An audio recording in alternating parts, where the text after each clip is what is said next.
आप देख रहे हैं न्यूज़ शेयर इंडिया और मैं हूं अरफाज अहमद डैंग। जम्मू कश्मीर यूटी की सियासत जो है लगभग एक साल के बाद फिर से हलचल जो है सियासत में आ चुकी है और बातें जो भी सियासी पार्टियां हैं वो अगर कर रही हैं तो वो सिर्फ हो रही हैं 370 35 ए स्टेटहुड। और आम लोगों की अगर हम बात करें, जो गरीब लोग हैं उनकी एक ही मांग होती है, रोटी कपड़ा और मकान। और डेली वेजर्स जितने भी हैं वो सड़कों पे हैं। एसपीओज़ 25-30 सालों से जो है अपनी सर्विसेज जो है बेल्ट फोर्स में दे रहे हैं, अपनी जानें तक गंवाई, इस उम्मीद में कि आज नहीं तो कल जो है गवर्नमेंट उनके बारे में कुछ सोचेगी। वीडीसी विलेज डिफेंस कमेटी में जो लोग जुड़े थे उन लोगों को उम्मीद थी कि हमारा फ्यूचर जो है इसमें सिक्योर होगा। उन्होंने भी मिलिटेंसी के ख़िलाफ़ जो है बहुत एक जंग लड़ी। आंगनवाड़ी वर्कर्स हैं और काफ़ी सारे मुद्दे हैं। नेशनल हाईवे की अगर हम बात करें, जो 4 लाइन होने जा रहा है जम्मू से कश्मीर तक, उसकी काफ़ी बुरी हालत है, लोग बड़ा सफ़र करते हैं उसमें। उस सब की डेवलपमेंट की कोई बात नहीं हो रही है। और इसी सब पे चर्चा करने के लिए हमारे साथ मौजूद हैं advocate mister Sanjeev Sareen sir, जो कि आम आदमी पार्टी से भी सीनियर लीडर हैं। सर, स्वागत है आपका न्यूज़ शेयर इंडिया में। और किस तरह की सियासत आप देख रहे हैं अभी, इस भागदौड़ जो एक सियासी सफ़र जो फिर से एक बार हमारे जम्मू कश्मीर के लोग जो देख रहे हैं? डैंग साहब, वो हमारी आम आदमी पार्टी का तो एक ही कहना था कि सियासत जब भी हो काम पर हो, और आम आदमी पार्टी काफ़ी हद तक इसमें कामयाब भी रही है। होना तो ऐसा चाहिए था कि अगर जनरल पब्लिक को, आम जनता को आप अच्छी एक सरकार देना चाहते हैं तो सबसे पहले उनके लिए अच्छा बिजली का अरेंजमेंट हो, पानी का अरेंजमेंट हो, हेल्थ केयर फैसिलिटीज़ में काफ़ी हद तक सुधार हो, एजुकेशनल इंफ्रास्ट्रक्चर पे सुधार हो, बेरोज़गारी पे सरकार ध्यान देकर अनएम्प्लॉयमेंट को ख़त्म करने की कोई नई पॉलिसीज़ लाएं। लेकिन सियासत ना जाने ये हवाई फार्मूलों पे चला रहे हैं। अब जनता जो बहुत जागरूक हुई है, आजकल का यूथ जो है गूगल से सब कुछ सर्च कर लेता है और उनको लेटेस्ट डेवलपमेंट्स चाहिए। अब जहाँ कहीं भी जाइए आज, एक तो अरविंद केजरीवाल की सरकार ने ऐसा काम करके दिखा दिया है कि पूरे हिंदुस्तान में जब भी चर्चा होती है तो दिल्ली मॉडल की चर्चा होती है। ना सिर्फ पूरे हिंदुस्तान में बल्कि आज अमेरिका इलेक्शंस में भी दिल्ली मॉडल्स की कई बार चर्चा हुई। पूरी दुनिया में दिल्ली मॉडल की चर्चा क्यों हो रही है? क्या उन्होंने कोई ऐसा 8वां अजूबा कर दिया है? नहीं, उन्होंने सिर्फ एक काम किया है, ईमानदारी की सियासत। सिर्फ रिश्वत को छोड़ा है और मेहनत को अपनाया है। उसका नतीजा ये है आज दिल्ली की जनता हर तरफ से सुखी है। जहाँ तक मिनिमम वेजेस एक्ट का बात थी, दिल्ली पूरे हिंदुस्तान में पहला यूटी बनी जिसने मिनिमम वेजेस एक्ट के तहत सभी को मिनिमम वेजेस डिसाइड की, और जो आज भी हिंदुस्तान में सबसे ज़्यादा है। हमारे जम्मू व कश्मीर में होना तो ऐसे चाहिए था। आप जानते ही हैं और आप कवर कर रहे हैं कि ये जो एसपीओज़ हैं, ये जो डिफरेंट डिपार्टमेंट के डेली वेजर्स हैं, ये जो वीडीसीज़ हैं, ये जो होम गार्ड्स वाले हैं, ये जो कॉन्ट्रैक्चुअल एंगेजमेंट वाले लेक्चरर्स हैं, ना जाने मेरे ख्याल में इस सरकार ने तो किसी को भी अनटच नहीं छोड़ा है, सभी को सड़कों पे ला दिया है। और बेशर्मी की हद देखिए आप कि जवाबदेही ही नहीं है।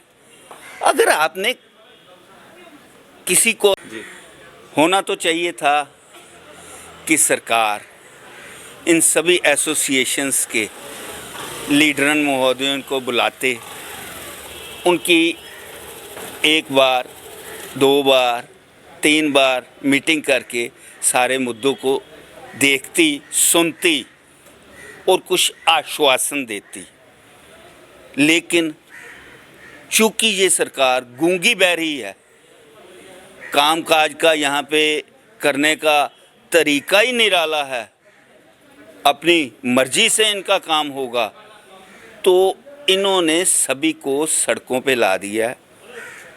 बेरोजगारी चरम सीमा पर है, डेवलपमेंट के काम कोई नहीं हो रहे हैं। जम्मू शहर की एक भी कोई गली पक्की नहीं है, हर गली टूटी फूटी पड़ी है, हर सड़क टूटी फूटी पड़ी है।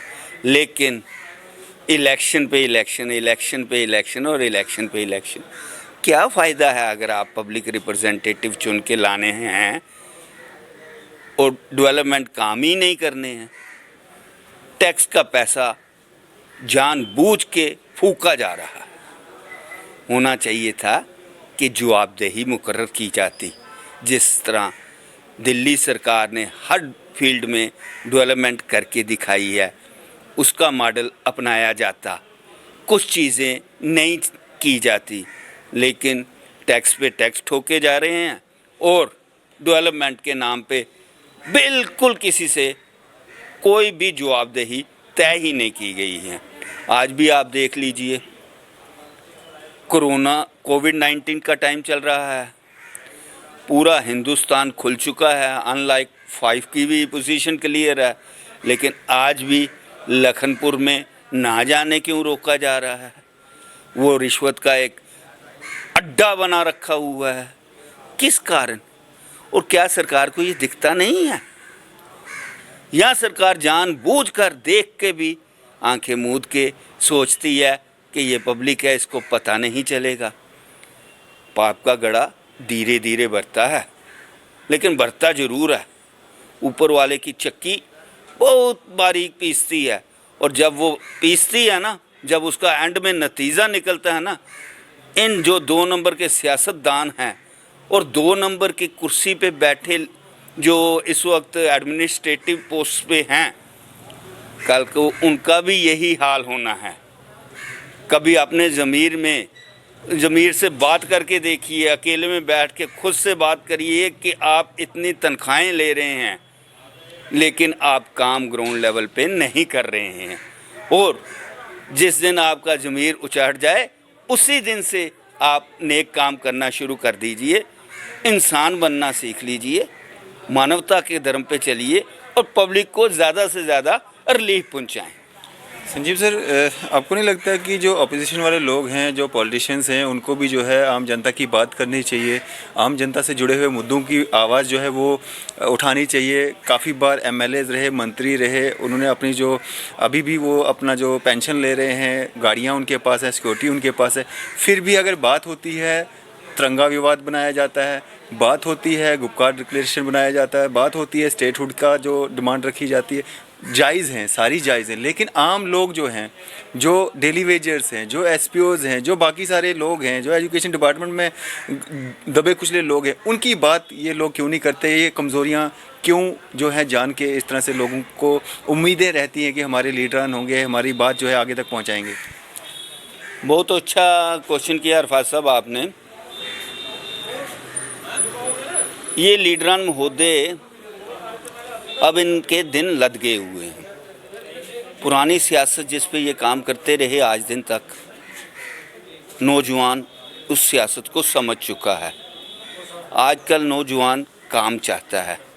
ये झूठे लारों से उनका कुछ नहीं बनने वाला है। ये झूठे वादे करके इन्होंने 1947 से आज दिन तक लूटते आए हैं।